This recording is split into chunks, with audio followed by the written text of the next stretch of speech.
여러분 실패하고 싶지 않지요? 어때요? 아, 나 실패하고 싶다.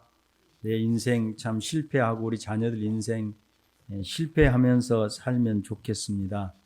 이런 분은 믿음을 불문하고 또 신자와 불신자를 불문하고 한 분도 안 계실 줄 믿습니다. 그런데 실패할 수 있는 지름길이 있습니다. 그게 뭔 줄 아십니까? 하나님과 담을 딱 쌓으면 백중백발 실패할 수 있습니다. 여러분 다 우리가 인생을 살아오면서 어쩌면 경험했던 것이 아닐까 싶습니다. 하나님과 담을 쌓는다는 것은 하나님의 주권을 인정하지 않고 내가 주인 되겠다는 그런 얘기입니다. 사실 예수를 믿는다고 하면서도 변화되지 않는 그런 모습들, 또 예수를 믿는다고 하면서도 늘 인생에 참 여러 가지 어려움을 당하는 것들을 보면 실제로 정말 하나님을 왕으로 모시고 하나님을 주인으로 삼고 하나님의 뜻대로 말씀대로 사는 그리스도인들이 얼마나 있을까 이런 생각을 해보면 어쩔 때는 내 자신도 그렇거니와 마음의 참 아픔 또 마음의 그런 어떤 상실감 또는 자괴감들이 들 때가 있습니다. 그런데 놀라운 것은 우리가 실패를 했어도 하나님은 폐기 처분하지 아니하시고 우리를 영 버리지 아니하시고 왜? 우리가 하나님의 자녀가 되었기 때문에 하나님은 우리를 끝까지 하나님의 자녀로 세우시는데 그 세우시는 수단과 방법이 뭐냐? 바로 징계라는 것입니다. 그래서 사무엘하 7장 14절에 보면 하나님께서 다윗과 내게 언약을 주시면서 이렇게 말씀합니다. 나는 그에게 아버지가 되고 그는 내게 아들이 되리니 그가 만일 죄를 범하면 내가 사람의 매와 인생의 채찍으로 징계할 것이라 이렇게 말씀하고 있습니다. 내가 언약의 주로서 다윗의 아버지가 되어서 이것은 이제 새 언약 백성들에게도 동일한 말씀이죠. 그래서 죄를 범하면 바로 사람의 매와 인생의 채찍으로 그를 뭐하리라? 징계하리라 이렇게 말씀하고 있습니다. 히브리서 12장 8절에 보면 징계는 다 받은 것이거늘 너희에게 없으면 사생자요 친아들이 아니니 친자녀가 아니니 이렇게 말씀하고 있습니다. 우리가 하나님의 말씀에 불순종하고 하나님을 왕으로 모시고 하나님의 주권 아래 복종하지 않고 내 의지를 따라서 살고 죄를 여전히 지으면서 사는데 나 아무런 문제 없어. 나 이렇게 평안하잖아. 나 잘 살잖아. 이렇게 하면 그는 어쩌면 구원받지 못한 그리스도의 영이신 아들의 영이신 성령이 함께하지 않으신 불택자일 수 있고 버린 자, 유기자일 수 있다는 것입니다. 하나님은 마치 아버지가 마치 어머니가 아들이 잘못하면 자식이 잘못하면 아주 강하게 하기야 요즘에는 그러지도 못한대요. 왜냐하면 우리 엄마가 때려오고 112에다 신고를 하니까. 그런데 당연히 징계를 해야 되죠. 그래서 매는 자식을 바르게 하는 것이라고 그렇게 잠언서에 말씀하고 있지요.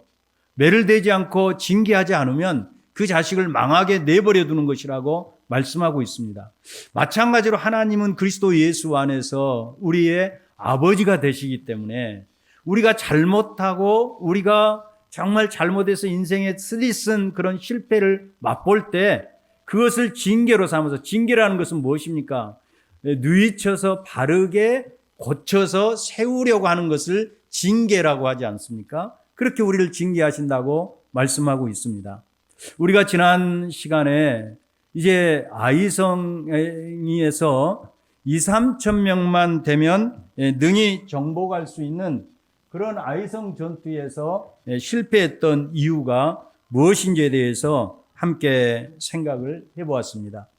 이 아이성이 이제 17세기까지만 해도 성경에 아이성이 어디 흔적을 찾아볼 수 없으니까 이건 하나의 신화야. 이건 사실적인 얘기가 아니라 이스라엘 백성들이 자기의 신앙을 날조해서 이제 우리가 이렇게 하나님을 의지한다는 것을 나타내기 위해서 고백적으로 기록한 것이지 실제가 아니라고 생각을 했는데, 이렇게 여러분이 보시는 바와 같이 이제 1800년도 말에 성경 고고학자들, 그러니까 성경 고고학이라는 것은 무슨 말이냐면 우리가 고고학이라고 하지 않습니까?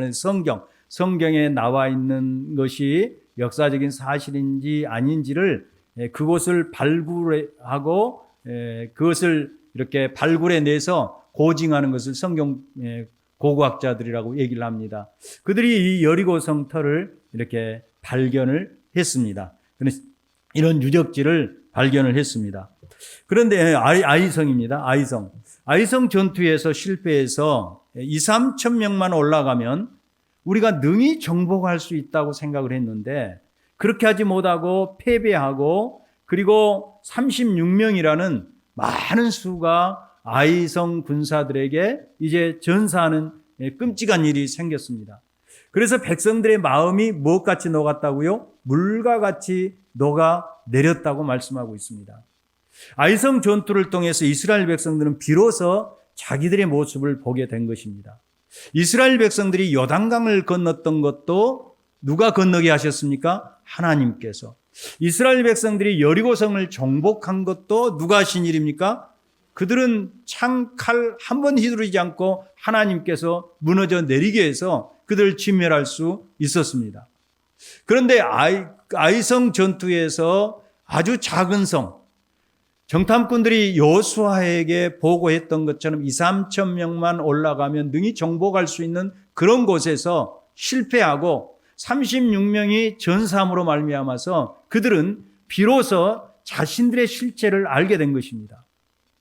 40년 전에 가데스 바네아에서 가나안 땅을 정탐했던 정탐꾼들이 돌아와서 여호수아와 갈렙만 빼고 10명의 정탐꾼이 뭐라고 얘기를 합니까? 우리가 거기서 네피림 후손인 아낙자손의 거인을 보았습니다. 네피림이라는 것은 고대 아주 거인, 그러니까 아주 몸이 크고 근육질로 갖춰 있고 키가 크고, 그래서 거인 용사란 말이에요. 네피림이라는 것은. 그래서 그 네피림의 후손인 아낙자손, 그러니까 아낙자손들이 모두가 다 마치 300이라는 영화 스파르타의 군인들처럼 정말 근육들로 이루어져서 싸우는 전사들이라는 것입니다. 그들을 우리가 보았으니 우리 보기에도 메뚜기 같으니 아마 그들을 보기에도 우리가 그렇게 보일 것입니다. 자기들을 객관적으로 봤을 때 가나안의 군인들과 우리를 비교하면 우리는 무엇과 같다고요? 메뚜기와 같습니다. 이렇게 고백을 했습니다. 그런 그들이 요단강을 건너게 되고 여리고성을 함락했습니다. 사기가 충천했습니다. 그런데 아이성 전투에서 실패함으로 말미암아서 비로소 자기들이 메뚜기라는 사실을 알게 된 것입니다. 그래서 마음이 어떻게 됐다고요? 녹아 내렸다. 물과 같이 여름날 아이스크림처럼 완전히 그냥 녹아 흘러내려 버렸다는 것입니다. 사기가 밑바닥에 있고 패닉 상태, 공포 상태, 두려움 상태, 놀라움의 상태에 빠져 있다는 것입니다. 우리는 가나안을 정복할 수 없게 되었구나. 그래서 너무 슬퍼서 여호수아를 비롯해서 장로들과 온 백성들이 옷을 찢는다는 건 뭘 상징한다고요? 슬픔을 상징한다고 말씀드렸죠. 머리에 티끌을 뒤집어 쓰고 여호와의 언약궤 앞에서 해가 뉘엿뉘엿 서산에 질 때까지 그들이 꿇어 앉아 있을 때에 하나님께서 그들에게 뭐라고 말씀하십니까? 바로 이렇게 말씀하십니다. 우리 다 같이 한번 읽어보겠습니다. 시작. 그 온전히 바친 물건을 너희 중에서 멸하지 아니하면 내가 다시는 너희와 함께 있지 아니하리라. 이 말은 무슨 말입니까? 여리고성을 첫 성이기 때문에 모든 것을 다 진멸해서 디스트로이해서 파괴해서 하나님 앞에 바치라고 말씀하고 있습니다. 그런데 우리가 살펴본 대로 누가 도둑질했습니까? 아간이 도둑질했습니다. 이스라엘 백성들은 전혀 몰랐지만 하나님은 너희가 아이성 전투에서 실패한 것은 하나님의 명령을 어기고 도둑질하는, 하나님께서 진멸하라고 하나님께 바치라고 말한 것을 도둑질함으로 말미암아서 너희가 아이성 전투에서 패배하게 되었다. 참패하게 되었다. 그래서 그 악을 제거하지 않으면, 진멸하지 않으면 내가 너희와 어떻게 해요? 다시는 함께 있지 아니하리라. 하나님이 함께 하셔서 요단강을 건너고, 하나님이 함께 하셔서 길갈에서 할례를 받고 고통 중에서 움직일 수 없을 때에도 적들이 두려워서 급습하지 못하고, 하나님이 함께 하심으로 난공불락의 이중벽으로 된 여리고성을 이제 함락할 수 있었는데, 하나님이 함께하지 않았기 때문에 그 적은 아이성 전투에서 참패하게 되고, 하나님이 함께하시지 않으면 네피림의 후손 아낙자손 거인 족속 그 용사들, 그 전사들을 이길 수 없다는 것입니다. 그런데 하나님께서 방법을 알려주시는 것입니다. 너희 가운데 어때요? 죄를 제거하면. 너희 가운데 무엇을 제거하면? 죄를 제거하면. 죄를 제거하면 함께 하시겠다는 얘기예요. 그래서 이스라엘 백성들은 하나님께서 제비를 뽑으라고 해서 아간이 뽑히고, 그 다음에 그 아간이 어떻게 됐습니까? 결국 진멸하게 됐습니다. 죄를 다 제거한 것입니다.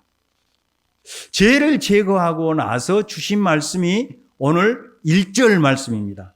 우리 1절 말씀 우리 다 같이 한번 여호수아에게 주신 말씀 읽어봅니다. 시작. 여호와께서 여호수아에게 이르시되 두려워하지 말라, 놀라지 말라, 군사를 다 거느리고 일어나 아이로 올라가라. 보라, 내가 아이 왕과 그의 백성과 그의 성읍과 그의 땅을 다 내 손에 넘겨주었습니다. 할렐루야. 이스라엘 백성들의 마음이 아이성 전투의 패배로 말미암아서 무엇같이 녹아내렸다고요? 물과 같이 녹아내렸습니다. 패닉 상태, 패닉이란 공포 상태, 공황 상태에 빠졌다는 거예요. 두려움에 빠졌다는 거예요. 그런데 하나님께서 죄를 제거하자 다시 뭐라고 말씀하십니까? 여호수아에게 두려워하지 말라, 놀라지 말라. 누가 함께 하신다는 거예요? 하나님이 함께 하신다. 그래서 내가 아이 왕과 그의 백성과 그의 성읍을 그의 땅과 다 내 손에 넘겨주었으니, 넘겨주었다는 말도 여호수아서 6장에서 여리고성을 주실 때 하는 말씀처럼 시제가 안료형입니다. 넘겨주실 것이라는 얘기가 아니에요. 이미 너희가 회개하고 죄를 제거했으므로 아이성을 너희에게 주었다. 이렇게 말씀하시는 거예요. 사랑하는 여러분, 우리 인생이 많은 실패들을 경험합니다. 물론 하나님께서 우리를 연단하시고 훈련시키시기 위해서 때로 내가 잘못이 없고 내가 하나님 말씀에 신실하게 순종했음에도 불구하고 우리를 많은 어려움에 빠뜨릴 때가 있습니다. 그게 연단이죠, 연단. 마치 논산훈련소에 가서 훈련을 받고 군인이 되는 것처럼 하나님의 우리가 좋은 군사로 하나님의 백성으로 언약 백성을 합당하게 살도록 우리를 연단시키고 훈련시키기 위해서 우리에게 어려움을 주실 때도 있지만, 그러나 아이성 전투에서처럼 우리가 하나님 말씀에 불순종하고 마땅히 제거해야 될 죄를 제거하지 않으므로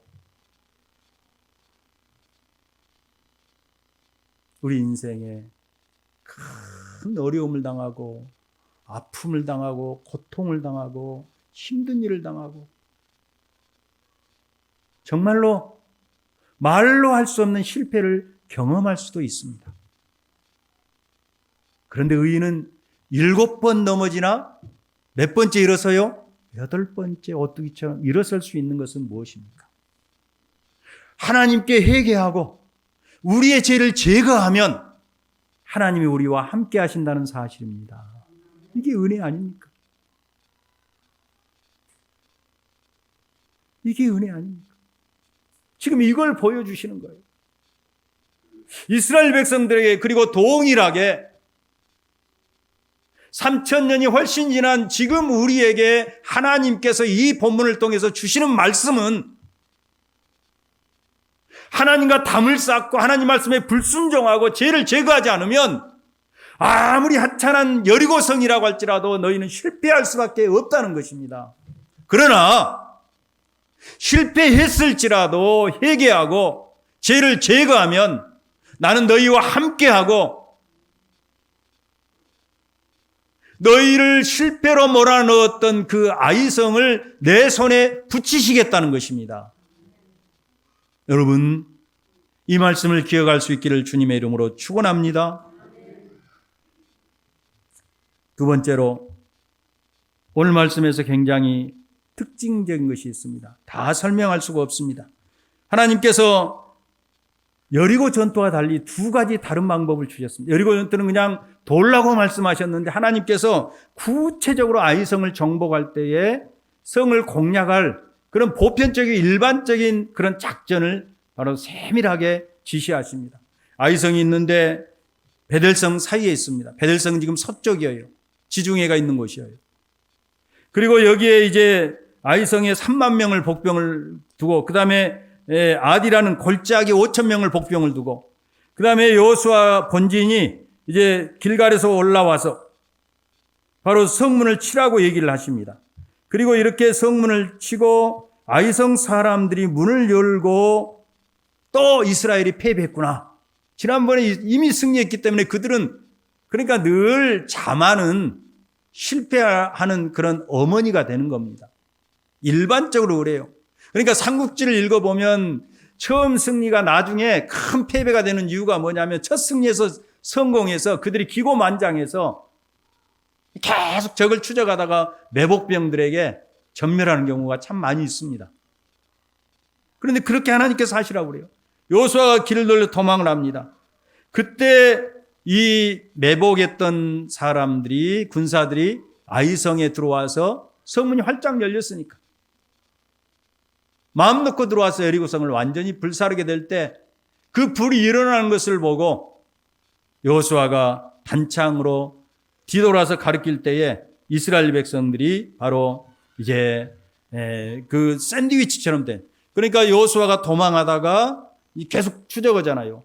아이성을 정복했던 3만 5천 명이 딱 이렇게 포위해서 완전히 아이성 군사들이 샌드위치가 되는 것입니다.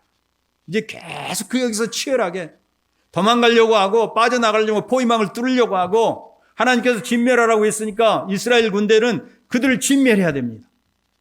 그런데 특이한 사건이 있는데 그것이 뭐냐면 26절 우리 다 같이 한번 읽어봅니다. 시작. 아이 주민들을 진멸하여 바치기까지 여호수아가 단창을 잡아 든 손을 거두지 아니하였고 창을 잡아서 짧은 창을 잡고 계속해서 들고 있습니다. 마지막 진멸하기까지. 무엇을 얘기합니까? 어디가 생각나죠? 출애굽기에 보면 17장에 보면 아말렉이 르비딤에서 이스라엘 백성들을 공격합니다. 이때 여호수아를 선봉장으로 세워서 그들과 싸우게 하고 모세가 아론과 훌을 데리고 산에 올라가서 지팡이를 들면 이스라엘 백성들이 승리하고 너무 힘들어가지고 지팡이를 내리면 이스라엘 백성들이 계속 수세에 몰리는 겁니다. 그래서 아론과 훌이 누구의 손을 옆에서 부축합니까? 모세의 손을 번쩍 부축해서 해가 질 때까지. 아마 그때 모세 진짜 근육통으로 엄청 며칠 고생했을 거예요. 그래서 이스라엘 백성들이 승리하는데 그 모습이 그대로 오늘 아이성을 정복한 사건에서 나오고 있습니다.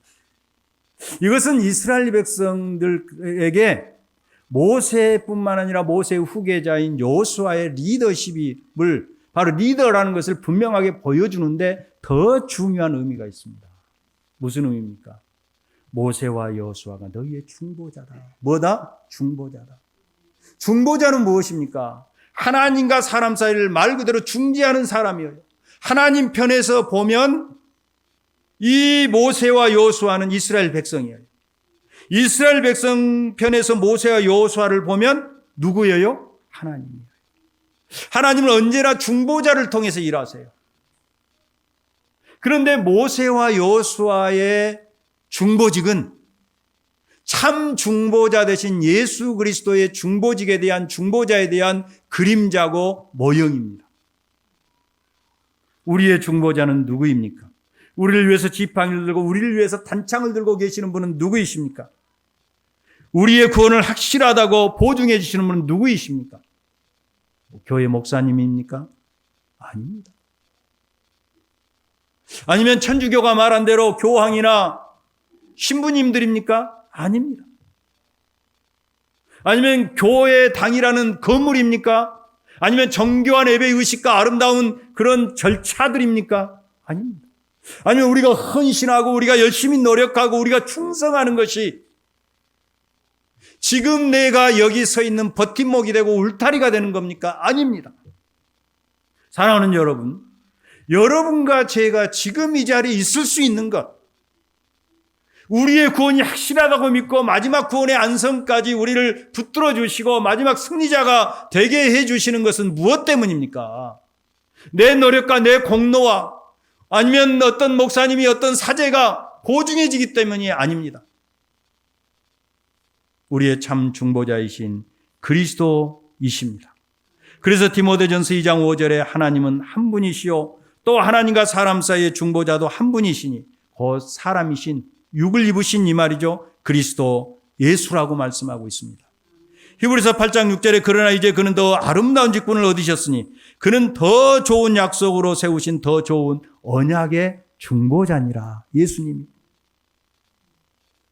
모세가 지팡이를 들고 여호수아가 단창을 들고 계신 것처럼 우리의 참 중보자 되시는 그리스도께서는 하나님 우편에서 어제나 오늘이나 쉬지 않고 동일하게 야, 누구 권사야, 누구 집사야, 누구 장로야, 누구 목사야, 내가 너를 위해서 기도하고 있어, 내가 너를 위해서 중보하고 있어, 그렇게 계속해서 중보해 주시기 때문에 그것이 우리 구원의 버팀목이 되고 울타리가 되고 그것이 우리가 마지막 승리를 얻을 수 있는 바로 방어막이 된다는 겁니다.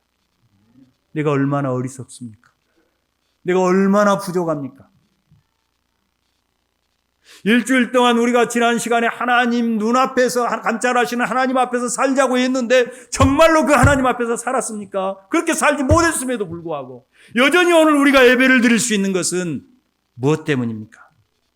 히브리서 7장 25절에 보면 그러므로 자기를 힘입어 하나님께 나아가는 자들을 온전히 구원하실 수 있으니 이는 그가 항상 살아계셔서 그들을 위해서 간구하심이니라. 그가 우리를 위해서 죽고 부활하신 그리스도께서 하나님 우편에서 항상 우리를 위해서 간구하심으로, 간구라는 말을 우리말 성경에는 이렇게 번역하고 있습니다. 그러므로 예수께서는 자신을 통하여 하나님께 나오는 사람들을 온전히 구원하실 수 있습니다. 그는 항상 살아계셔서 그들을 위해서 중보 기도를 하십니다. 아시겠죠? 그래서 우리는 구주를 생각만 해도 내 마음이 좋거든.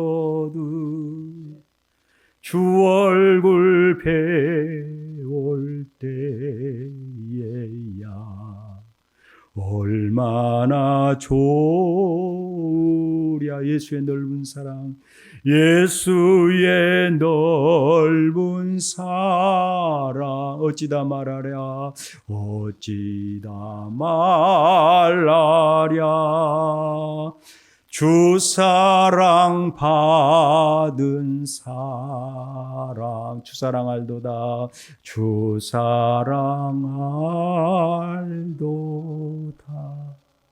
우리 주 예수 그리스도께서 나를 위해서 하늘 영광의 보좌를 버리시고 육신을 입고 이 땅에 오셔서 십자가에서 보배로운 피를 흘려주셨고 부활하셔서 영원히 썩지 아니할 부활의 생명을 주셨을 뿐만 아니라 승천하셔서 하나님 우편에서 지금도 나를 위해서 한 사람 한 사람 이름을 불러가면서 계속해서 중보의 기도를 드리고 있기 때문에 내가 지금 여기 있다는 거예요.